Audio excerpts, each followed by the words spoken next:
Good Good morning, morning. Charlotte. Good morning, Daniela. How are you doing? I'm good. How are you? Yep, Saturday. It's Saturday morning. So, um, yeah, I'm gonna have a bit of a rest this afternoon after we've done this morning.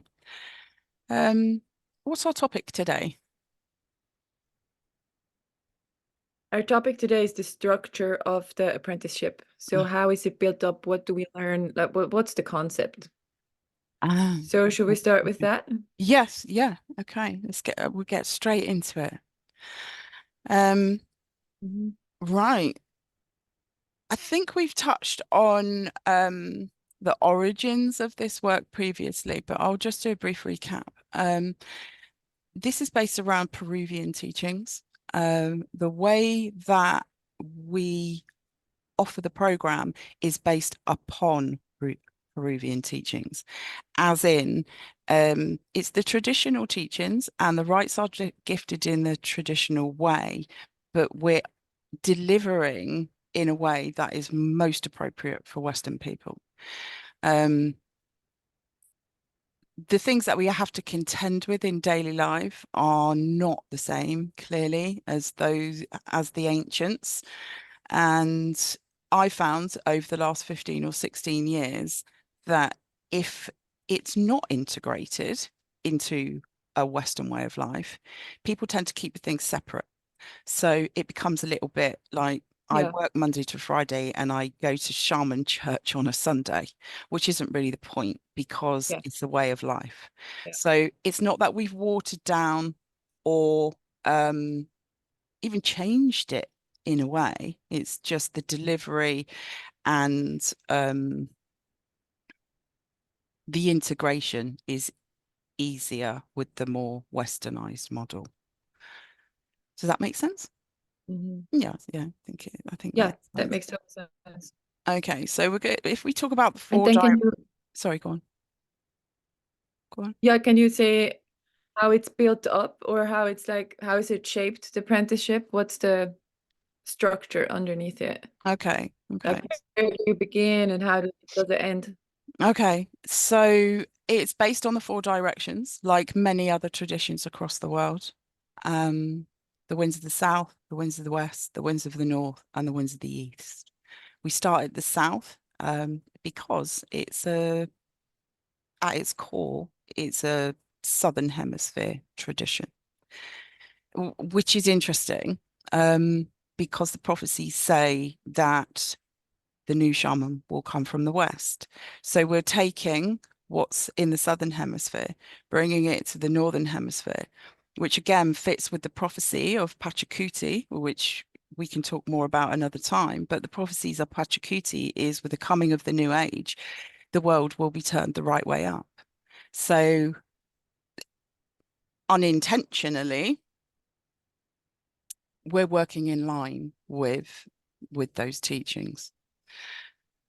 The four directions start, as I say, with the south and with the energy of the serpent. Now, I know in religious context, the serpents had somewhat of a bad rap over the years. Speaking with forked tongue, With the Garden of Eden and Eve and yeah, everything? yeah, led all us women astray, having no minds of our own. But there are lots of insults that are associated with serpent. Low as the belly of a snake is the one that that comes to mind. Like I just said, speaking with a forked tongue, as in telling lies. But these are all overlays of I was going to say the Simpsons. Then that's not good, is it? Um, of the serpent. And Yeah. what the serpent for us at least represents is that life force energy. And going back Mhm. to that comment about low as the belly of the snake, well, if your belly is continuously on the mother, you are actually in direct contact with her heartbeat, her cycles, her moods, shall we say. Um, in the energy of serpent, you can feel the storm brewing on the belly of the earth before it even arrives. So it's a really deep connection. And just how it's been framed religiously, maybe purposely or not purposely. It's taken us away from that deep connection with the life force and our day-to-day actions and steps on the belly of the mother. Yeah. So the serpent isn't frightening at all. It's the opportunity to renew. It's the opportunity to shed skins. And what that looks like in the program is about rewriting our old stories. So, for example, if people were led into life in a Christian faith, there is a set of stories and expectations, excuse me, and shames and sins that come with that. So, if we work serpent in this more ancient traditional way, she offers us the chance to free ourselves of those things that are ingrained in culture, ingrained in our families, ingrained in our personal behavior. And she really focuses on, shall we say, the physical aspects. So it's how those entrenched stories and beliefs manifest in our physical lives and create our trajectory, if you like. So prior to working Mhm. with Serpent, most people are living what we call a fate. So there's predetermination in where it is that we're going. And working with Serpent helps us to begin to shift that fate into destiny, where if we're the author of our own story, we are choosing and we are creating our destiny as opposed to going with the flow of the old and the fates weaving our story for us. Um, Mhm. I'm going to talk more about Serpent probably than anything else because as we go round the four directions, it's actually less and less work to do. It truly Mhm. is the stories that are ingrained bone deep, in our DNA that keeps us repeating patterns, that keeps us recreating scenarios that we don't want. It's also, I would say, lots of people's favorite direction because, who doesn't want to talk about themselves? Yeah. If And you they're say, old shit. yeah, yeah, and how sad it is, and how hard it Yeah. is, and how many battles and dragons they've had to fight. People love to do that stuff, and it sounds really sarcastic, but the love of being able to get into the details and share those things and begin to see them from a different perspective. We've moved from often being the victim in the story to being the hero in our own story. Yeah. Um, the principles that we work with for the South are non-judgment. And judgment's a really interesting one because in actual fact, we have to make judgments all day, every single day, because this is how we keep ourselves alive. Yeah. Do I cross the road now? Do I eat that chicken? Is it Mhm. cooked? You know, um, d- do I anything?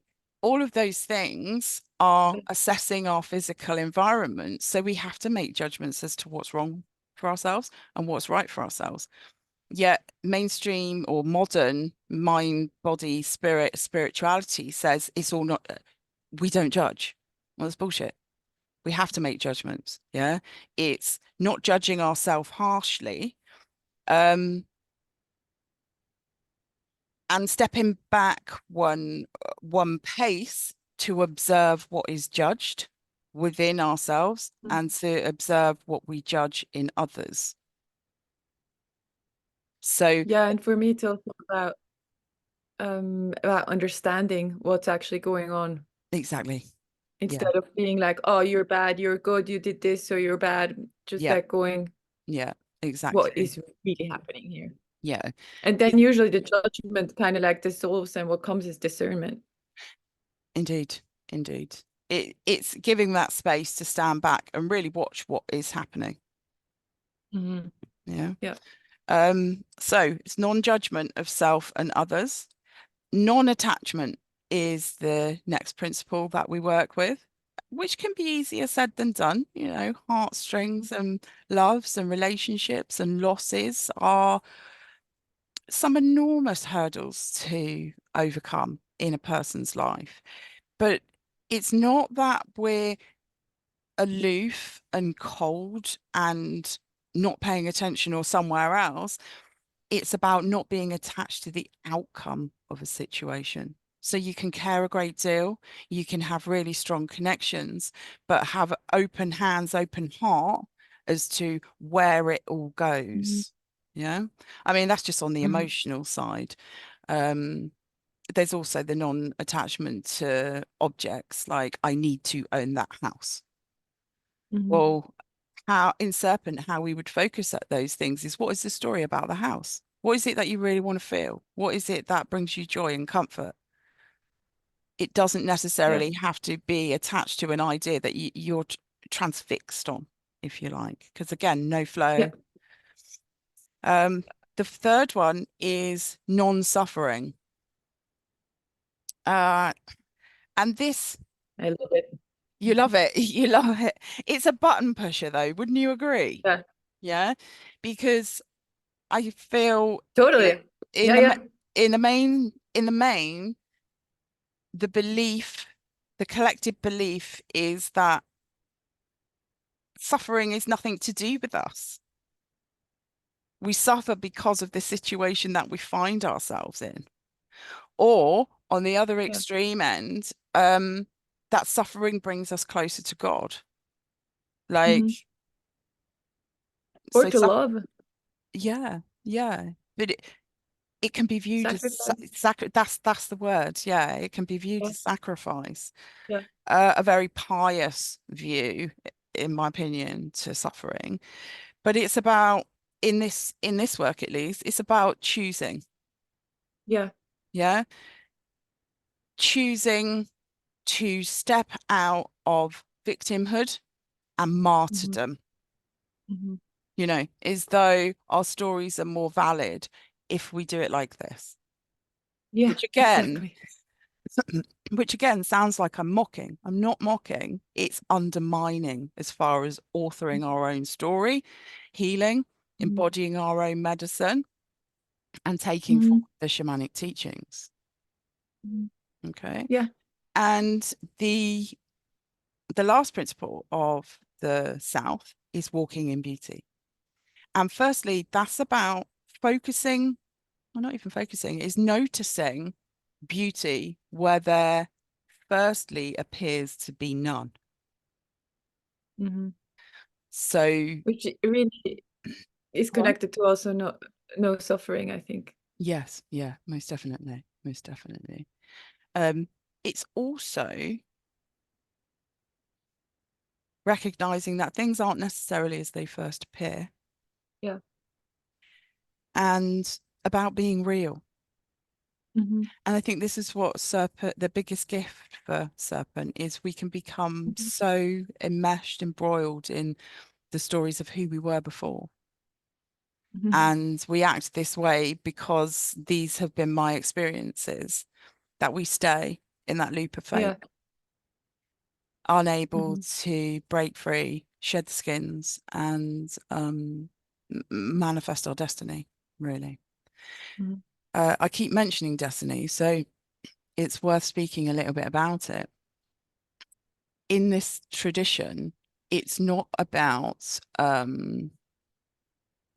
discovering your destiny, your highest purpose, as though it's something effervescing, just over in the future that you can't quite grasp. In this Yeah. tradition, destiny is what you say yes to and what you say yes to consciously. So destiny is the manifestation of your healing and conscious choice, as opposed to a nice idea of getting to the top of the mountain. It's all about the choices, the healing, the steps, the perception that you live on the journey up the mountain that we're all doing anyway. Yeah. Does that make sense? To me it makes a lot of sense. Yeah, but Okay. yeah, I've worked with it a lot. I think in our in these videos that we're doing, we're going to touch on destiny again because we have to, because it's something that in our culture is very in our, you know, like mind-based control freak culture. It's something that maybe takes a while for people to like understand what is meant by Mm. it, but Yeah. that will come. Yeah. Okay. Is there anything that you want to add about your experiences of the South, Daniela, before I go into the actual tools and practices of that direction? Um, for me, the South was it was when I did my South, I realized how everything, all my old stories, just like everything I've been through in my entire life made sense for me personally. I don't know, it's not necessarily like that for everyone, but um for me it was just like, oh, that's why I did that. That's why I experienced this. That's why I suffered from, you know, it was just like this whole puzzle coming together Mm. where I think it has to do with stepping also out of victimhood, where it was like, oh, okay, that's why. That's why I, you know, went to that country and lived there like Mm. years ago. Put my Mm. finger on the map and went there. I never knew why I did that. I knew it was amazing, but in the South, I really understood like everything just started to make sense. Everything. And then the hard part was that for me personally, that old story of like coming from a Christian family, God is outside of me. So worst case, I can always like, you know, in a storm, hide under a tree and tell God to like save me. And then I'm gonna go to church every day. This whole like concept of like there's someone out there, there's like a savior out there, whatever that is, like you know, a God in the clouds or like a Messiah who's gonna come or like judgment day and then everything's cool. Just this realization that there's no one out there who's going to save me. Mm. That was for me really hard. And I had like a massive panic attack. And you just told me, yeah, that just go put it outside, put it in the nature painting, blow it in the stone. So I did, and then it was fine. Mm. And it never came back. Never came back. That I mean, that feeling is gone. And the the thing that people, you know, I'm digressing, but I talked to this woman a couple of weeks ago, and she was like, I know that there's a God out there because I asked and he replied. I was like, oh, are you there? And he replied, and I was like, well, yeah, if like half of the world's population say something is out there, they create that thing, which is Yeah. again something. And of course he or she or it replies, of course. It's like we put something there. I don't know what it is, but it's not the God that saves me when I'm in a storm. And that was really, for me, that was tough. But then I blew it in the stone, went for it, and uh, amazing. The Yeah. South was it's great. Yeah. The creation of egregores. That's Yeah, if, yeah, people are 50% of the population are thinking it, they're yeah. creating it. Yeah. Um, that being under the tree in a storm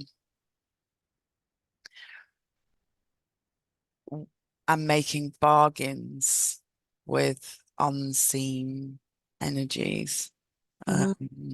Yeah, this is where we get contracted into pathways and behaviors and third dimensional exchanges. Like everything has a price when we Hmm. operate that way. Hmm. I mean that comes up a lot more as we move further around the four directions, but it's interesting that story that humans have around their willingness to Hmm. trade themselves. I don't know, Yeah, to a partner, to a job, to a country supporting their army, or to God in this case, in yeah. exchange for something that fundamentally, um, with the appropriate focus and commitment is within us. We never have to trade ourselves. But the teaching I is know. That's where destiny transactional. comes in. Pardon? Yeah. What did you? That's where destiny comes in. Yes. Yeah. Like if it's meant for us, we're gonna have to get there Yeah. however we want, Yeah. you know. It's not like if I'm meant to have that house, there's certain ways to get there with more struggle, less struggle, more suffering, less suffering, but it's going to be my house. And when it's not meant to be my house, um, it's just going to cause me pain to be attached to it. Exactly. Exactly. I was like an Irish phrase, and they say, "What's meant for you won't go by you." Yeah, And I think yeah. that's a really good teaching for life. Mhm. Just that little, yeah, just that little sentence. But okay, well, thank you. I just want to finish talking about the South. We can also extend the whole video for the South and then make a video each for every direction. Okay, we can, yeah, we can see how. Should we see how we go? We don't want to Yeah. keep people watching a YouTube video for 4 hours. We'll see. But just to wind up the South, we've spoken about the energy of the animal, the archetype that we work with, serpent, and we've looked at the principles, the fact that Mhm. it's based in the physical. Now, what we actually learn is a process called the healing practice that we learn in the South is called illumination. And this is about finding the root of the stories that we tell or the seed event that triggered it off in lifetime, if the root is actually in a previous lifetime, Yeah. and working through each of the pools of light, each of the chakras to clean and clear and rewrite. Yeah. This is not chakra clearing, chakra cleansing and rebalancing, although that does happen, but after all the work has been done, if you see what I mean. You also get to learn journeying. So this is different than praying and different than meditation. Journeying is following specific maps to a specific realm for a specific purpose. It's not just sit there, close your eyes, hold your palms open and receive what comes, because as we said about previously, these egregores that have been created, who do you know who is dropping this information into your palms or into your mind? So journeying is a lot more structured, not because we're controlling, but because these maps are really ancient and they work. They are route ways to established realms that shaman and other such practitioners have been moving between forever, from whenever this Mhm. began, if there was even a start point. So, yeah, journeying is a tool that we use all the time in all of the directions, in all of the healing practices. What else? Oh, we begin to work with altars. We begin to bring in the ideas of ritual and ceremony. Not everybody is always comfortable with the ideas of ritual and ceremony, because when we think about what that means in modern society, it does bring up church. It does bring up, upside down pentacles and witchcraft and blood and Satan and all of, those things are seen as rituals.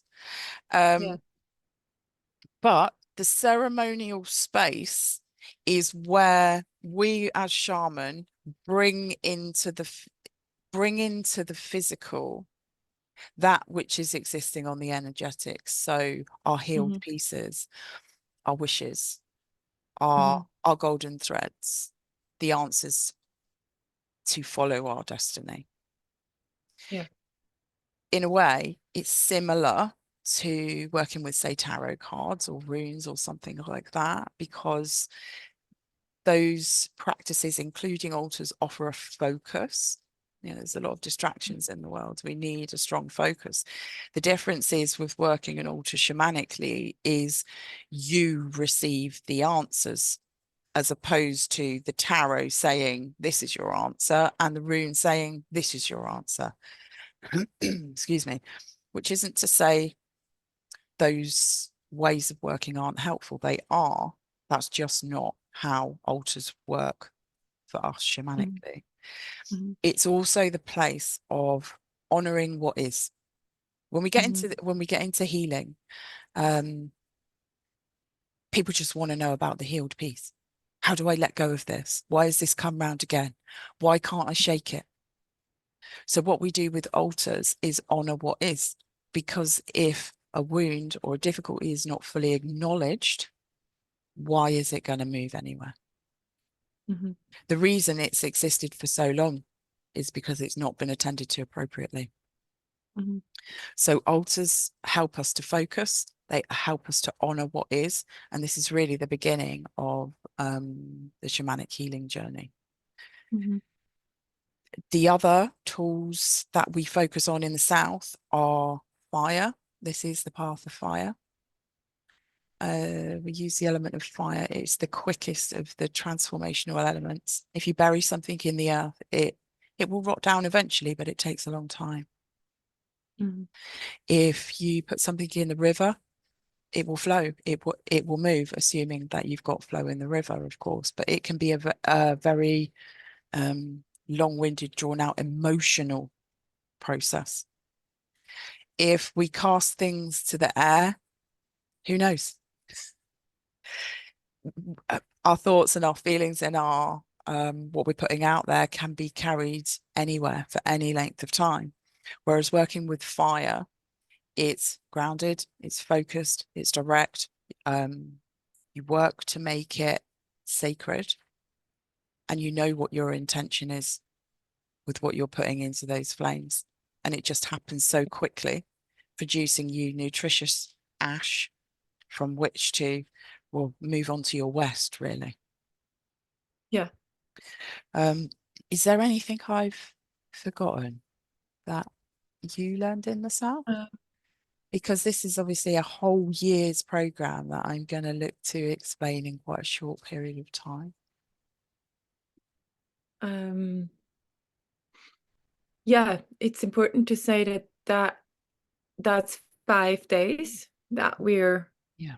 learning and practicing and healing ourselves and each other in the apprenticeship. And then it takes 3 months until the West begins. So um, there's homework in those 3 months, of course. Plenty. And essentially, the 5 days are really intense, and you're sorry, Uh, sorry, I lost you. yeah, yeah, I wasn't saying anything. I was listening and you glitched out. Okay. Yeah, the 5 days are really intense, and you're gonna leave as a different person than you came, of course, but then it's still the 3 months. It's about 3 months. Sometimes it's like 2.5 months, depending on how we schedule it. But it's still 3 months where, yeah, we are rewriting our old stories. And from my experience, stuff doesn't go away. It's not like we clear our old shit, but it comes up again if we're not done with it yet. And we're usually not done with it yet because we haven't looked at it from the perspective that we're meant to look at now. Um, and so in every south, really the same stuff can come up, I guess.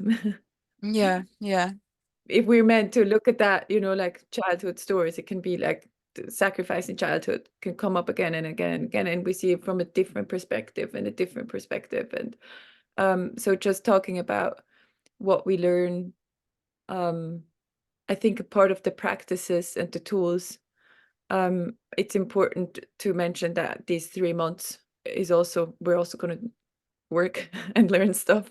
yeah, yeah, Um, yeah. yeah, we don't just go and oh, that's how it works and leave and then go to the West. It's 3 months. Yeah, no, not any magic wands. It's also important, I think, in that 3 months to allow for integration. Yeah. allow for the new Yeah. to settle.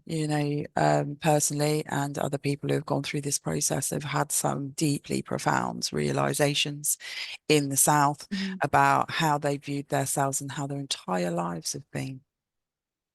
Yeah. And that takes a while. That Yeah. takes a while for the fizzing in ourselves to stop, to Mhm. settle. And it's like anything, this is a whole new way of life, it's a whole new tradition, it's a whole Yeah. new set of practices. So we do actually need those 3 months in between um, Mhm. to, Yeah. yeah, integrate, reflect, practice, and allow.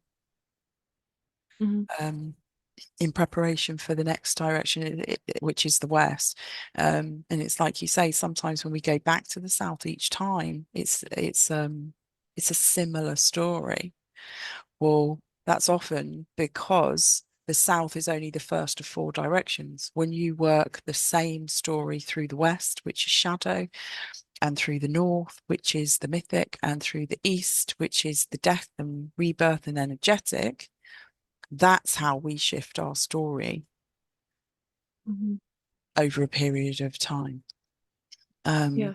and how this was taught to me is with this four directional wheel in our lifetime, Mhm. we go around and around and around and around.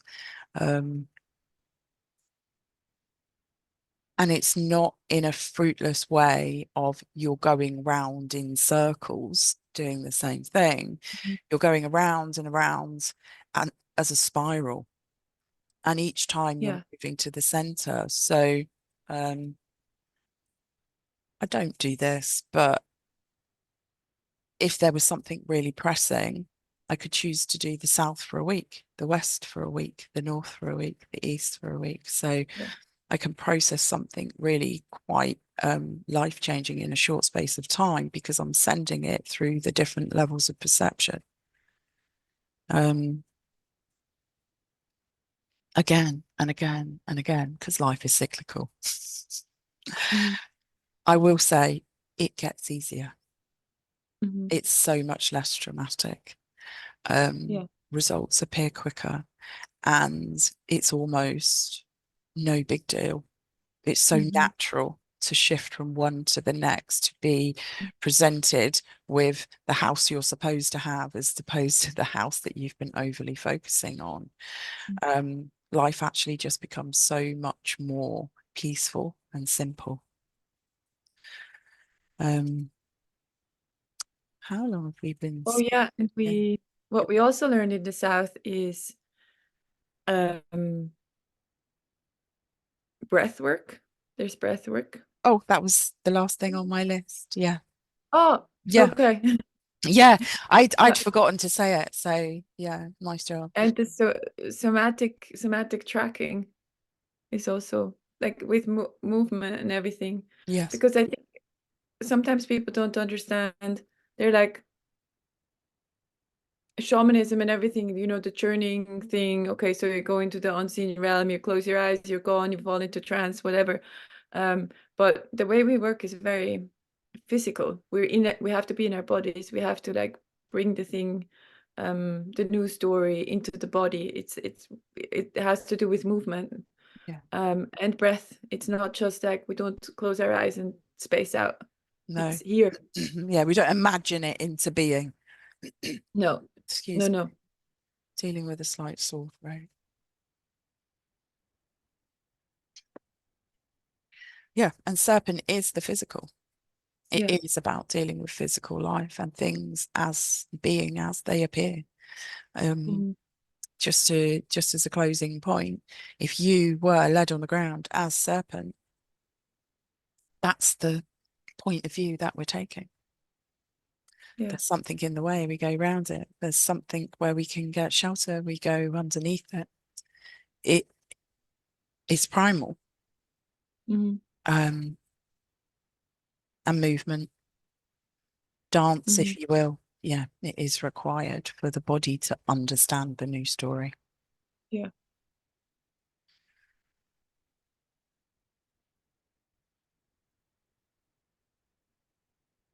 So after a short pause there, I'm just going to touch on the other three directions because this is a lifelong learning path. You know, you can't overload everybody at the beginning. It's too much information, but we'll touch on the rest of the directions and speak about where it's leading, actually.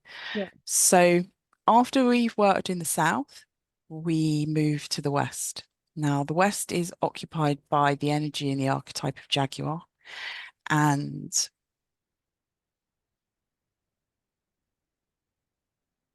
the west is where we step into the shadow. So if the south is where we have the stories we know about ourselves, the west is the stories we prefer to ignore about ourselves or hide, which incidentally everybody else can see. You know, often our shadows are only in shadow to us.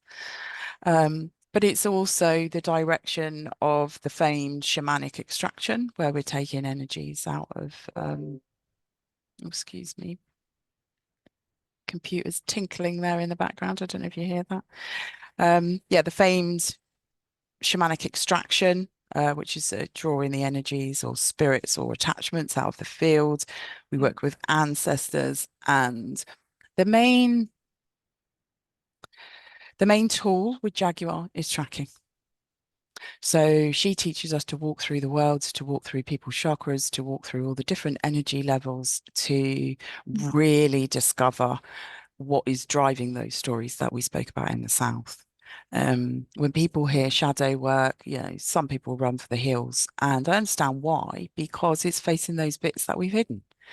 And at some point in our existence, we've hidden those things for what we consider to be good reasons, but we cannot step into our wholeness or into the wholest version of ourselves if we continue to deny things about ourselves. Yeah. Um, one of the principles for the West is non-violence. Okay, so that is non-violence to self and non-violence to others. And if we continually deny aspects of self which we've been told is unfavorable or too big or too shiny, we betray ourselves. Yeah. That is violence to ourselves. And you know, betrayal is one of the core wounds, 5 soul wounds. So it's deep work. It's not to be underestimated. It is another 5 days, but it's amazing who you arrive as and who you leave as. And that's without the extra 3 months Mm-hmm. of integrating. Um, so the South and the West are very much about our own personal healing, seen and Mm-hmm. unseen. When we begin to move to the North, we work with the energy of hummingbird, which is, as you can imagine, it's a lot lighter. It's the mythic, it's the folklore, the poems, the music, it's the imaginal. It's where we really begin to embark upon the hero's or the heroine's journey, how whichever thread you choose to take. And it's really where we begin to step into service, Mm-hmm. service to the planet, service to the people upon the planet, the cosmos, and all of the other influences. And it's also where we become initiated into the lineage by blood. No sacrifice required. But with this is where you join what you've learned to what everybody else is practicing. And what is beautiful about this is it's not hierarchical. It's not that those who have come before you are more trained or superior or better. All that happened was they remembered earlier. And I Mm-hmm. wouldn't be sitting where I am today, being able to offer this if somebody prior to me had not remembered also, which is why this course is called the Call to Remembering. We've just got to get all of our own personal light and darks out the way before we can step into service and actually Mm-hmm. remember. So, Yeah. as you can possibly imagine, Hummingbird is deeply beautiful, deeply creative, and My favorite. Daniela's favorite. Yeah. Yeah. Rewrite your myth. Mm. Yeah, and finally is the east direction, which is the direction of condor traditionally. I mean, we do say eagle condor in line with prophecy, but this is about the death rites. This is learning about how to die consciously, be that at the end of a marriage or the end of a job or the end of a life transition. Personally, I've just Mm. gone through menopause, and yeah, to die to the mother, that's a bit narrow, but has very much been a death and rebirth. And for anybody Mm. just on that precipice, method menopause is not as advertised. Okay. Mm. It gets better, so much Mhm. better. Anyway, um, yeah, we work with death and rebirth. So, having done the entire wheel, we die to who we have been in all of those four directions. Everything comes out, goes into the fire. And like I said earlier, working with fire, we're presented again with those nutritious ashes to begin our cycle again Mhm. as a new person. Um, really, the East, to encapsulate it really, really briefly, is about the practice of surrender and transcendence. Mm. Uh, Mhm. somebody told me it's the poof state. It's where it all just goes poof, and Mhm. you've integrated and embodied what you'd learned, but in some ways it no longer matters because it's natural, because it is you. Mhm. And this whole Yeah. process of going south, west, north, and east, being initiated into the lineage at different levels on each of these directions of wind, what we're doing is building our medicine bundle. Mhm. So if anybody here does follow me on Instagram, you'll see about 500 pictures of my medicine bundle in various locations being in various states of repair, actually, depending on the weather. Mm. Um, but in here, you will hold a 13 stone lunar calendar, and each of these stones hold your healed stories. So three from the Mm. west, south, three from the west, four from the north, Mm. because you're gifted the lineage stone, and four from the east. And yeah, this creates and builds the mesa. That's the Peruvian name for medicine bundle, and it translates as altar. So this is our high medicine space, which we can take with us wherever we go. We don't need large phallic buildings in order to have an altar. We can have literally rags and rocks, and it be magical. Mhm. Um, what else do I? You know, it's actually really difficult to put into words the power and capacity that this medicine has. We could probably talk about each direction in detail for another 3 hours, and for all the words in the world, we couldn't actually get across to anybody what takes place in those spaces. Um, I've always been interested in the magical side of life, the mystic side of life, the unseen. And prior to doing this, I would always watch fantasy, like Harry Potter, and read those books. And I remember thinking halfway through myself, like, wow, this is beyond ruined my experience of Harry Potter. Because clearly there was no Expelliarmus or anything like Mm. that, and no flashing lights, yet these transformations were happening as though it was so normal and so natural, and quite honestly, the most pro-human thing I've ever been a part of. Yeah. I agree. Um, yeah. I'm teary and humbled Mm. and grateful. And yeah, it's a beautiful way.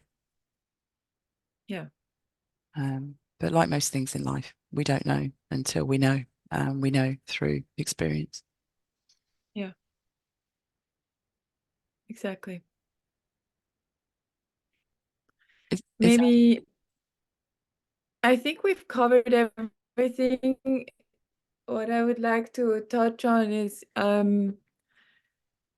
who, I mean, does it make sense to do the wheel and the apprenticeship and everything if you don't have aspirations to be a professional shaman and like, okay. pursue that as a way to make a living? Like, what if you're um a normal person, just like, yeah, a normal person. I mean, we're also normal people, but what if you just like, if you're like a farmer or a nurse or anything, Yeah. and you're just interested, does it still make sense to do the apprenticeship and to learn all of this, Yeah, or yeah, not? most definitely. And I would go as far as to say 80% of the people who go through this process are not out there in the world practicing what they would, what would be deemed a practicing shaman, as in offering support and guidance to as your role in society. When I Mm. began my training, I was part of a group of, I think it was about 15 to 18 people. Please excuse my dog barking at the delivery of post in the background if you can hear it. But I can't hear it. you can't hear it.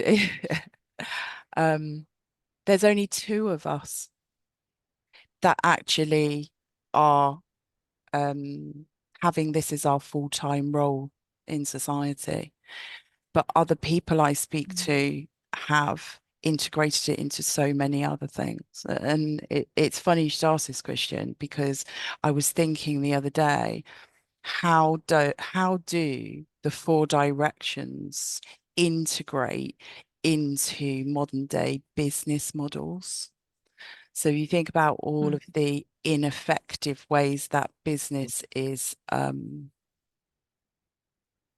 conducted, was actually in response to um, the money wasted by the British government that had me thinking about it. There's billions, Yeah. and I thought, well, what if there's a way, or there is a way to integrate this four directional model into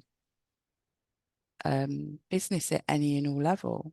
Because if people want improvement, they've got to look at their old stories. Why are you continuing to do your business the same way as you were 5 years ago or 15 years ago? What are you not seeing? How Mhm. does the news story and the revealed gold in the shadow help us to step into service with our businesses? And then how do we get that service to the wider public? You know, how do we recreate again to continue to not just offer value, but make change that matters Mhm. based on a really ancient way of being human, of processing emotions and life and energy. Mhm. So yeah, most definitely.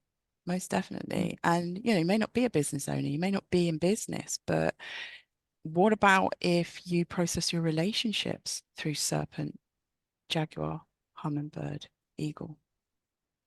What if you Yeah. process your parenting? What if you process parenting your parents when they're elderly? I've yet to Mhm. find an area of life where I cannot work through the four perceptual states, the four energies. Um, Yeah. even from, or especially from the perspective of personal development, um, I've never found anything like it. And trust me, I Yeah. did shop at the spiritual sweet shop for a long time before shamanism came to me. And yeah, nothing has worked for me the way this has. So Yeah. completely and so Mhm. in such a meaningful and lasting way. It's Yeah. things do Yeah. reemerge as we go through life, but they're not in their Mhm. quality is different, and we know it, and we know what to apply to it. Yeah. So yeah, that's a really long Yeah. answer of saying yes, most definitely. To go through the training, there's no expectation from myself that you then suddenly appear with a shaman website whatsoever. Um, it Mhm. This way of doing things is really about working the four directions and embodying your own medicine. And your own medicine Mhm. can be any and all things in life. We're just really Mhm. privileged to do it from the. I keep doing this because I'm like looking at my mason over here. We're just really privileged Mhm. to have this awesome ancient map to Mhm. help us to know where to take steps. I think, Mhm. I th yeah, Yeah, thank you for summarizing that so beautifully. I think that was important to hear okay, and to say. okay. So, Yeah. I think that we're finished for today. Um, I've, I Mhm. hope that life allows for us to do more of these videos more quickly, and also to interact a little bit more on the chat. Things here have been, they've been intense, they've been busy. So yeah, I would definitely like to be showing up in the group a little bit more and getting the videos out at a bit more of a pace. Um, but yeah, if you do have questions, feel free to message me or Daniela or the group privately. And yeah, we'll see how we can help you.